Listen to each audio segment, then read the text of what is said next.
আল্লাহ একদা ফেরেশতাদের ডেকে বললেন, আমি পৃথিবীতে খলিফা অর্থাৎ প্রতিনিধি সৃষ্টি করতে চাই। বলো, এই বিষয়ে তোমাদের বক্তব্য কী? তারা সম্ভবত ইতিপূর্বে সৃষ্টির জিন জাতির তিক্ত অভিজ্ঞতার আলোকে বলল, হে আল্লাহ, আপনি কি পৃথিবীতে এমন কাউকে আবাদ করতে চান যারা গিয়ে সেখানে ফাসাদ সৃষ্টি করবে ও রক্তপাত ঘটাবে? অথচ আমরা সর্বদা আপনার হুকুম পালনে এবং আপনার গুণগান ও পবিত্রতা বর্ণনায় রত আছি। এখানে ফেরেশতাদের উক্ত বক্তব্য আপত্তির জন্য ছিল না, বরং জানার জন্য ছিল। আল্লাহ বলেন, আমি যা জানি তোমরা তা জানো না।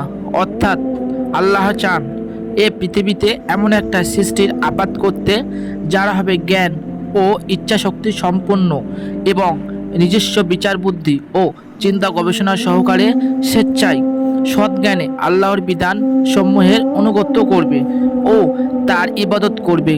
ফেরেশতাদের মতো কেবল হুকুম তামিলকারী জাতি নয়। সবাই একটু আমাকে সাপোর্ট করবেন।